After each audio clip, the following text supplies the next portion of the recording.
তিনটি সবজি দিয়ে চিকেন চাইনিজ ভেজিটেবল রান্নার রেসিপি।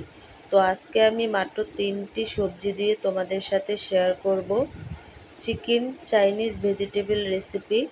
তো হাই গাইস, আসসালামু আলাইকুম, welcome back to my channel. কেমন আছো তোমরা সবাই? আশা করছি ভালো আছো। আল্লাহর রহমতে আমি অনেক ভালো আছি।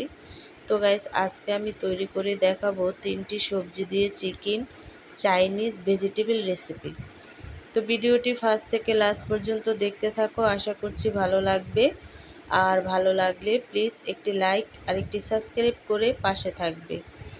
তো এই চাইনিজ ভেজিটেবলটা রান্না করার জন্য যা যা দরকার, তো সেগুলো আমি তোমাদেরকে দেখাচ্ছি। তো এখানে আমি নিয়ে নিছি পেঁয়াজ, যেটা নাকি রিং করে তারপরে কিন্তু নিয়ে নিছি কাঁচামরিচ, টেস্টিং সল্ট, সাদা গোলমরিচের গুঁড়ো, 2 রকমের ক্যাপসিকাম মরিচ, আর হচ্ছে মুরগির মাংস আর পেঁপে। তো সবজিগুলো কিন্তু তোমরা আরও কমিয়ে বাড়িয়ে নিতে পারো। তো এখানে আমি 3টা সবজি দিয়েই রান্না করব, তোমরা চাইলে আরও কম বেশ করে নিতে পারো। তো সবজিটা রান্না করার জন্য এখানে আমি একটা হাঁড়ি নিয়ে নিছি, আর হাঁড়িতে দিয়ে দিছি তেল আর হচ্ছে আদা রসুন বাটা। তোমরা চাইলে আদা বা রসুন কুচি করে এখানে ভেজে নিতে পারো।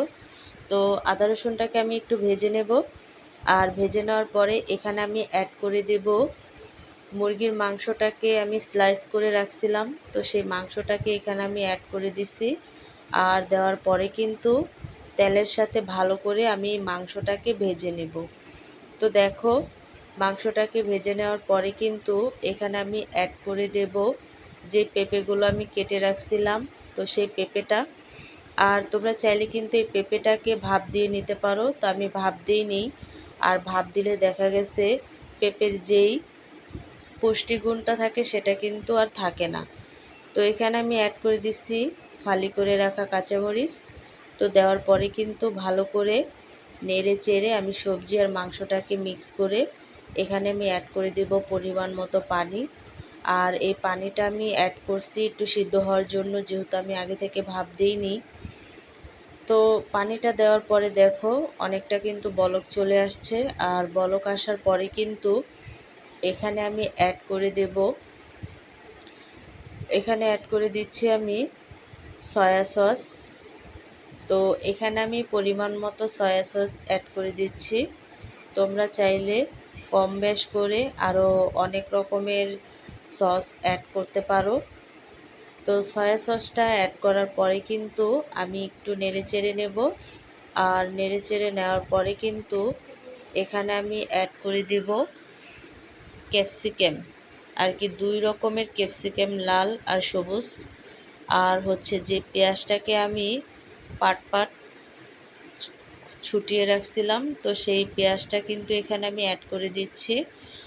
আর এই সবজিটা যখন নাকি রান্না করব তখন কিন্তু হাই হিটে রান্না করতে হয়, কারণ সবজিটাকে অতটা গলিয়ে ফেলা যায় না, তাহলে কিন্তু ভালো লাগে না। আর এখানে আমি অ্যাড করে দিচ্ছি টেস্টিং সল্ট বা টেস্ট লবণ। তো এই টেস্ট লবণটা দিলে কিন্তু সবজিটা খেতে অনেকটা ভালো লাগে। তো সবগুলো উপকরণ দেওয়ার পরে কিন্তু আমি নেড়ে চেড়ে তারপরে কিন্তু সবজিটাকে মিক্স করে নেব। তো মিক্স করে নেওয়ার পরে কিন্তু এখানে আমি অ্যাড করে দিচ্ছি সাদা গোলমরিচের গুঁড়ো, আর কি একটু ঝাল হওয়ার জন্য, আর স্বাদ মতো লবণ।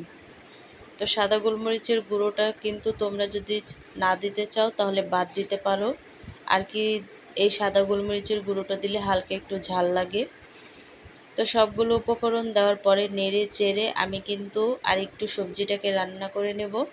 অতটাও রান্না করব না যাতে সবজিটা গলে যায়, আর সবজিটাকে গলানো যাবে না। তো তারপরে কিন্তু এখানে আমি অ্যাড করে দিচ্ছি কর্নফ্লাওয়ার। কর্নফ্লাওয়ারটা কিন্তু আগে থেকে আমি রেডি করে রাখছিলাম। তো এখানে আমি কর্নফ্লাওয়ারটা দেব আর নাড়াচাড়া করব। দেখা গেছে কর্নফ্লাওয়ারটা কিন্তু অনেকটা ঘন হয়ে লেগে যাওয়ার সম্ভাবনা থাকে, তার জন্য কিন্তু অনবরত নেড়ে চেড়ে নিতে হবে। তো দেখো, আমি কিন্তু একটু একটু কর্নফ্লাওয়ারটা দেব আর নাড়াচাড়া করব, তাতে দেখা গেছে নিচে লাগার কোনো সম্ভাবনা থাকে না। তো দেখো এইভাবে করে কিন্তু আমি সবজিটাকে নাড়তে থাকবো। তো দেখো অনবরত নেড়েচেড়ে কিন্তু সবজিটাকে আমি একেবারেই রান্না করে নিছি। আর এমন অবস্থায় কিন্তু আমি রান্নাটা শেষ করব, যেহেতু সবজিটা গলানো যাবে না। তো দেখো আমি কিন্তু পরিবেশন করে নিছি। আর কতটা সহজভাবে কিন্তু এই সবজিটা রান্না করা হয়ে গেছে। আর দেখলে তো গাইস, 3টা সবজি দিয়ে এই সবজিটা আমি রান্না করে নিছি। তোমরাও চাইলে কিন্তু হাতের কাছে যে সবজিটা থাকবে সেটা দিয়েই কিন্তু এই রান্নাটা শেষ করতে পারো। আর খেতে কিন্তু দুর্দান্ত লাগে এই সবজিটা। ছোট থেকে বড় সবাই কিন্তু এই সবজিটা অনেকটা মজা করে খেয়ে নেবে। তো আজকের রেসিপিটা কেমন লাগছে অবশ্যই কিন্তু কমেন্টে জানাবে। তো অন্য কোনো রেসিপি নিয়ে তোমাদের মাঝে আবার চলে আসবো। আজকে এই পর্যন্তই। সবাই সুস্থ থাকবে, ভালো থাকবে। আর এই সবজিটাকে বাসায় অবশ্যই ট্রাই করবে।